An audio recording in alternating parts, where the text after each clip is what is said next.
Hello everyone, and welcome back to the channel. Today, we are diving deep into the world of MPLS Layer 2 VPNs, specifically focusing on a powerful and straightforward technology called ATOM, which stands for Any Transport over MPLS. Imagine being able to stretch a Layer 2 connection between two geographically separate sites as if they were connected by a single, long Ethernet cable. That's exactly what ATOM allows us to do, and we are going to build it from the ground up using the classic Xconnect command. Let's take a look at our lab topology for today.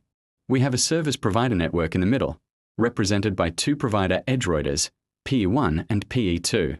These routers are the gateways for our customers' traffic.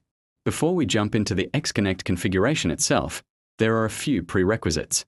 Your provider network, meaning PE1 and PE2, must be fully configured for MPLS. This means you need an interior gateway protocol like OSPF or ISIS running to exchange loopback information. You also need LDP, the Label Distribution Protocol, enabled on all the core-facing interfaces. LDP is what builds the label switch paths, or LSPs, that our ATOM tunnel will ride on. We are assuming that part is already done.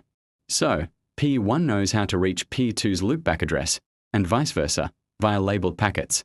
If you need a refresher on setting up a basic MPLS core, check out some of our previous videos on the topic. Alright, let's get started with the configuration, beginning on PE1. We'll first go into the interface that connects directly to our customer's HQ router. In our topology, that's Gigabit Ethernet 0, 1. The first thing we need to do is prepare this interface to be part of a Layer 2 circuit. A physical interface can't have an IP address and be part of an Xconnect at the same time. So, under the interface configuration, we'll issue the command no IP address. This effectively turns it into a Layer 2 port from the router's perspective. Now for the magic. We'll type Xconnect, followed by the IP address of the remote peer router, which is PE2.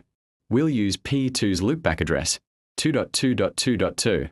Next, we need a virtual circuit ID, or VCID.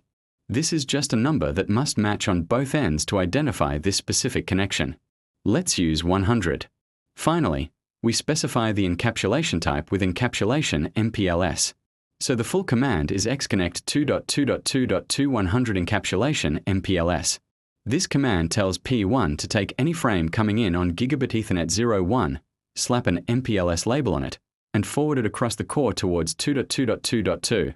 The VCID 100 is embedded in a special label that tells the receiving router, P2, which circuit this traffic belongs to. Now, we need to do the exact same thing, but in reverse, on our second provider edge router, PE2. We'll connect to PE2 and navigate to its customer-facing interface, which is also Gigabit Ethernet 01 in our example, connecting to the branch router. Just like on PE1, we'll start by removing any IP configuration from the interface with no IP address. Then, we build the other half of our pseudo-wire. The command structure is identical, Xconnect followed by the remote PIS loopback. With the service provider side configured, let's turn our attention to the customer equipment, the CE routers, HQ and branch. The beauty of ATOM is its transparency. From the customer's perspective, the MPLS network is completely invisible. They just see a Layer 2 link between their sites. So, the configuration on the CE routers is incredibly simple. It's as if you just ran a very long Ethernet cable between them. We go to the interface on the HQ router that faces P1 and assign it an IP address. Let's use 172.16, 1.1 with A24 subnet mask. Then, we'll hop over to the branch router. On its interface facing P2, we'll assign an IP address from the *same subnet. Let's use 172.16, 1.2 with the same 24 mask. Because they are now on the same logical Layer 2 segment thanks to our ATOM tunnel, they can communicate directly. There's no complex routing needed between them. They can simply ping each other as if they were in the same room. Now comes the most satisfying part, verification. How do we know if our ATOM tunnel is actually working? The primary command for this is show MPLS L2 VPN VC. You can run this on both P1 and PE2. If you want to check our specific circuit, you can add the VCID at the end, like show MPLS L2 VPN VC 100. The output of this command is packed with useful information, but the most important thing to look for is the status. You want to see that the VC status is UP. This confirms that both local and remote signaling have completed successfully and the pseudowire is ready to pass traffic. If it shows down, you'll want to check your LDP adjacencies, reachability to the remote Mpls loopback, and ensure the VCIDs match on both sides. Another great verification step is to go to the HQ router and try to ping the branch router's IP address, 172.16. 1. 2. If the ping is successful, congratulations. You have successfully stretched a Layer 2 broadcaster main across an MPLS core. You can even run a traceroute to see that there are no IP hops between the two CE routers. It just looks like a direct connection. To quickly recap the entire configuration, let's put it all together. On PE1, under interface Gigabit Ethernet 0.1, we used no IP address and then Xconnect 2.2. 2.2100 encapsulation MPLS.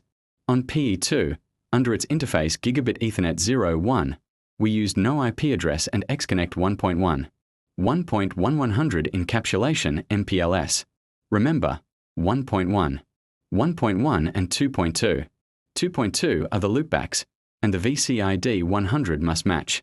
Then, on the customer side, the HQ router's interface was configured with IP address 172.16. And that brings us to the end of our tutorial on configuring Atom with Xconnect. As you've seen, it's a powerful tool for service providers to offer transparent Layer 2 services to their customers. While newer technologies like EVPN offer more scalability and features for multipoint services, Xconnect remains a rock-solid and straightforward choice for simple point-to-point connections. It's a fundamental skill for any network engineer working with MPLS.